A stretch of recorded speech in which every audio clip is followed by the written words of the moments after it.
সকলকে জয় যিশু। আসুন আজকে আমরা বাক্য শুরু করি আদিপুস্তক তার 3 অধ্যায়। সদাপ্রভু ঈশ্বরের নির্মিত ভূচর প্রাণীদের মধ্যে সর্বাপেক্ষা খল ছিল। সে ওই নারীকে কহিল, ঈশ্বর কি বাস্তবিক বলিয়াছে, তোমরা এই উদ্যানের কোনো বৃক্ষের ফল খাইও না?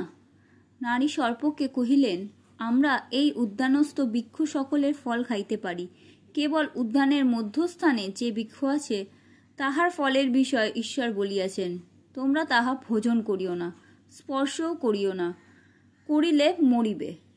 তখন সর্প নারীকে কহিল, কোনো কমে মরিবে না, কেননা ঈশ্বর জানেন যে দিন তোমরা তাহা খাইবে সেই দিন তোমাদের চক্ষু খুলিয়া যাইবে, তাহাতে তোমরা ঈশ্বরের সদৃশ্য হইয়া সৎ সৎ জ্ঞান প্রাপ্ত হইবে।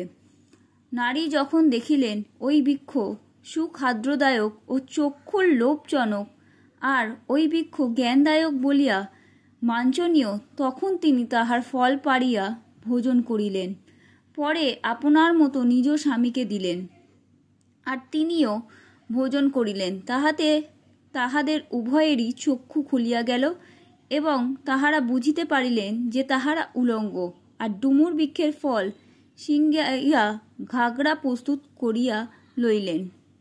পরে তাহারা সদাপ্রভু ঈশ্বরের রব শুনিতে পাইলেন। তিনি দিব্যাবসানে উদ্যানে গমনাগমন করিতেছিলেন। তাহাতে আদম ও তাহার স্ত্রী সদাপ্রভু ঈশ্বরের সম্মুখ হইতে উদ্যানস্থ বৃক্ষ সমূহের মধ্যে লুকাইলেন।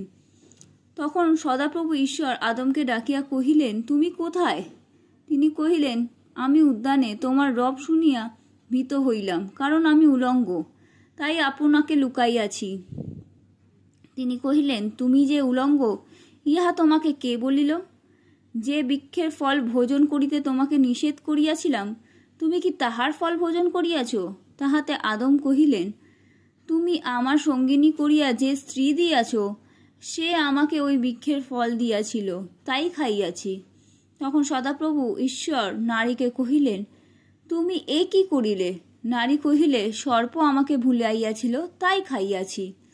পরে সদাপ্রভু ঈশ্বর সর্পকে কহিলেন, তুমি এই কর্ম করিয়াছ, এই জন্য গ্রাম্য ও বন্য পশুদের মধ্যে তুমি সর্বাপেক্ষা অধিক শাপগ্রস্ত। তুমি বুকে হাঁটিবে এবং যাবজ্জীবন ধূলি ভোজন করিবে। আর আমি তোমাতে ও নারীতে এবং তোমার বংশে তাহার বংশে পরস্পর শত্রুতা জন্মাইব।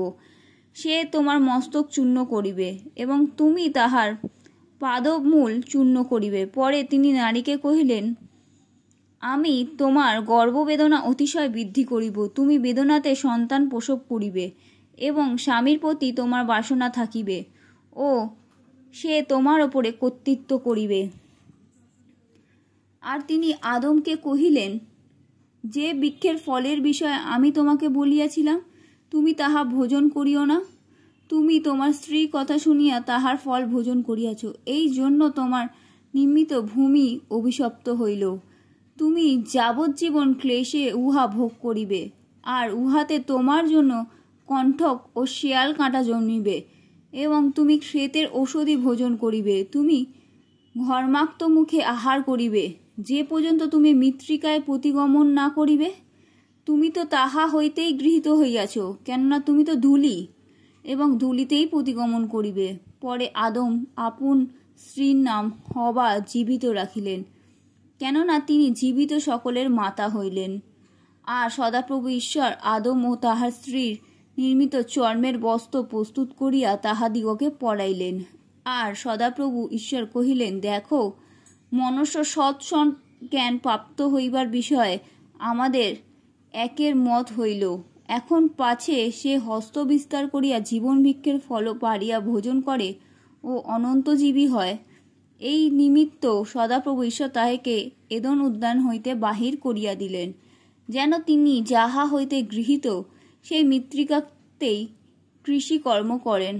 এই রূপে ঈশ্বর মনুষ্যকে তাড়াইয়া দিলেন, এবং জীবন বৃক্ষের পথ রক্ষা করিবার জন্য এদনস্থ উদ্যানের পূর্ব দিকে কুরুবগণকে ও ঘূর্ণায়মান তেজময় খড়গ রাখিলেন। আমেন।